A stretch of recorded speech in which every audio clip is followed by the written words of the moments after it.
Yes, guys, I finally managed to watch the 11th episode of Monster Musume, and it adapts chapter, let me see, it's chapter 22 and 23, which means that the final episode, because from what I understand from something I read on Crunchyroll, will not see 70, which causes issues because a girl that is in chapter 17 shows up in 15. So they can't really use 15, but they can't use 16 because that doesn't fit.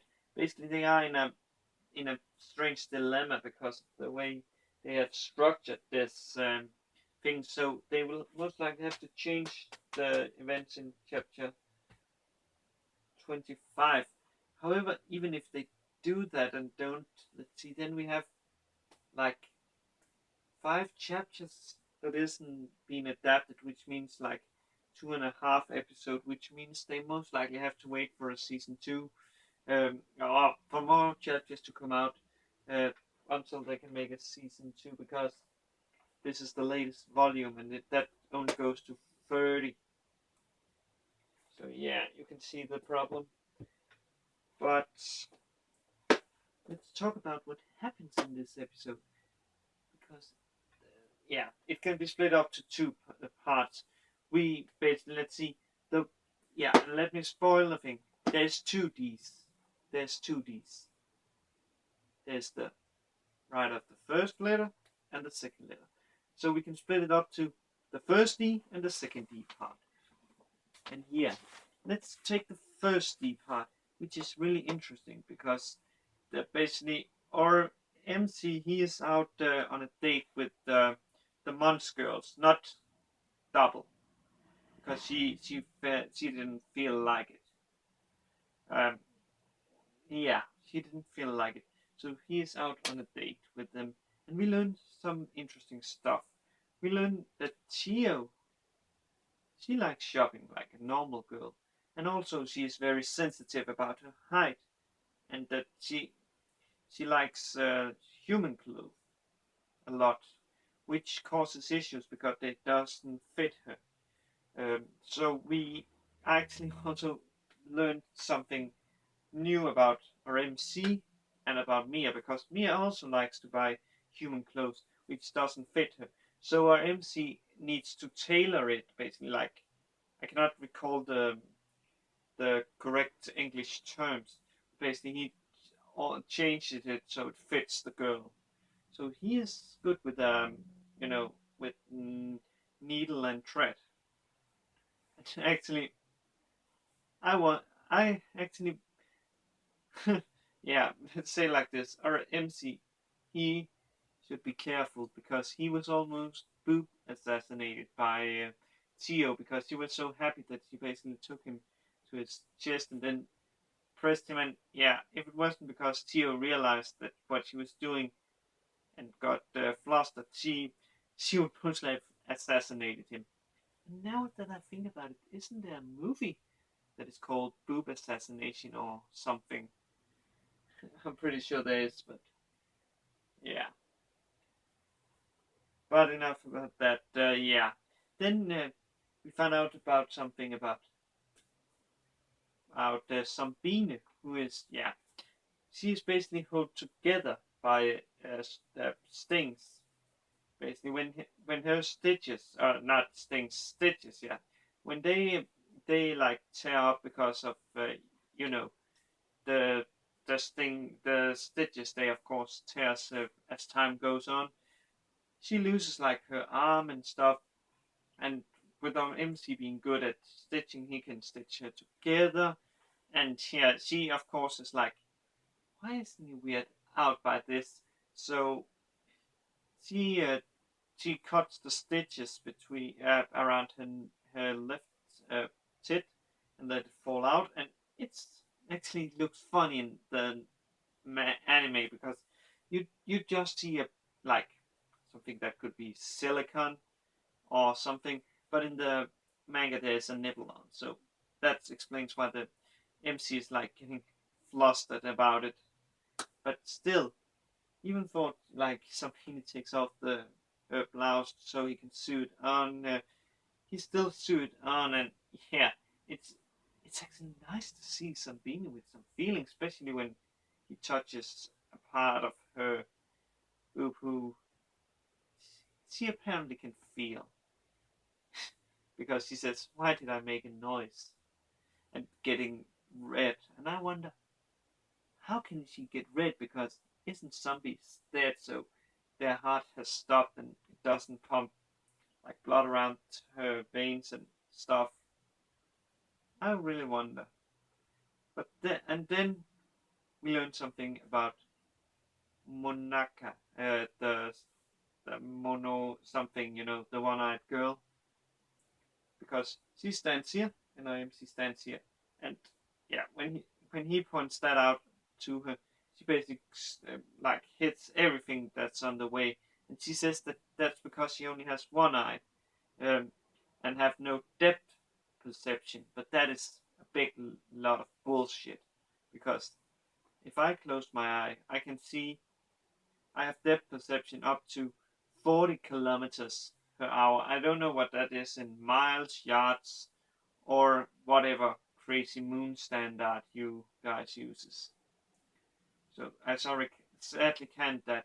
We also find out that when people talks to her, they don't make eye contact because it's weird, and I understand why. Because when you see like a, a handicapped person, you instantly want to avoid them, like if you can, because it's not normal for you, so to speak, to see it off.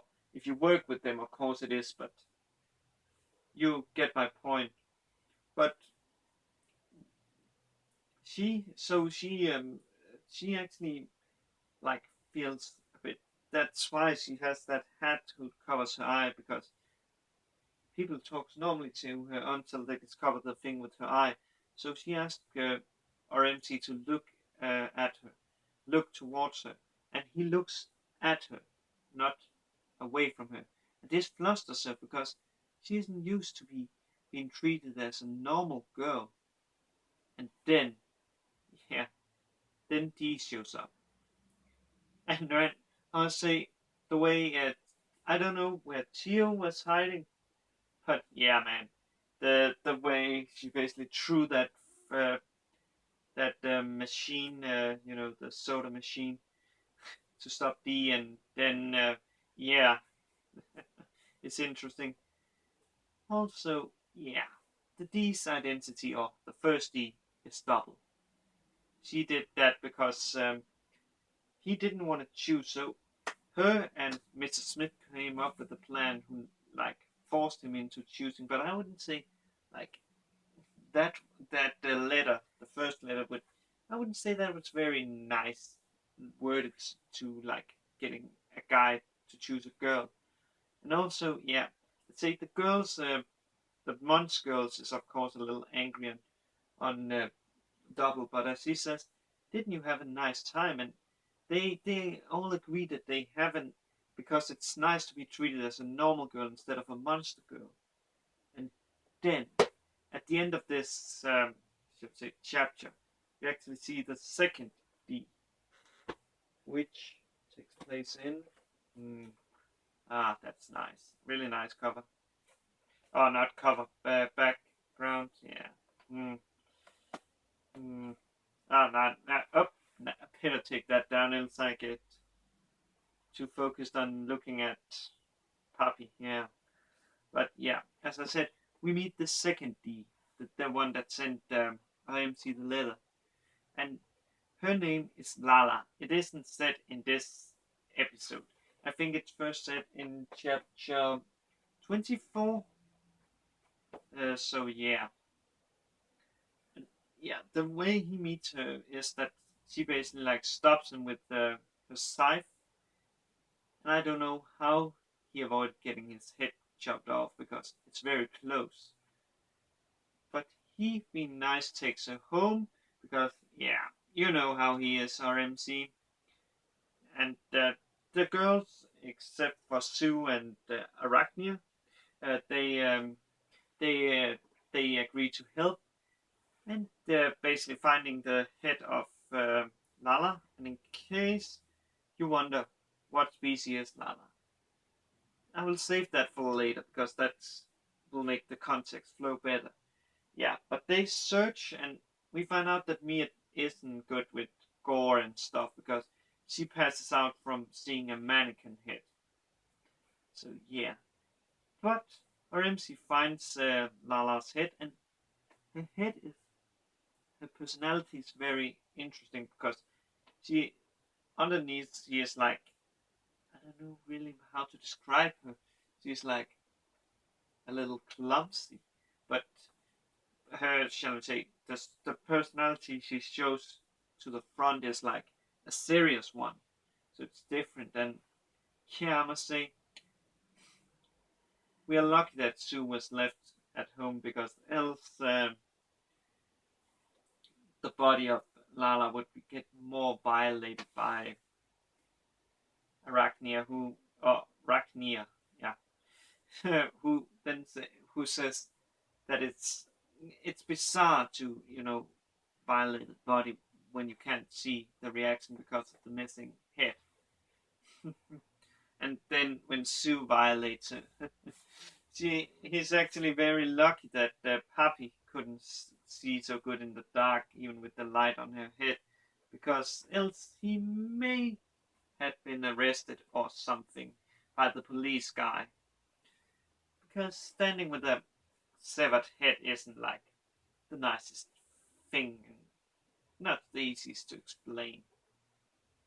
But he gets home and we learn that Lala is a Dalahan who, yeah, who is basically a messenger of death because she appears to people who are on the verge of death, and that is our MC. And we are not learning why he's on the verge of death until next week. Oh, next week I'm saying, I mean next episode which is out, and I will be watching it after this is uploaded. So yeah, guys, see you guys later, and have a good day, good night, wherever you are. Cheers, guys.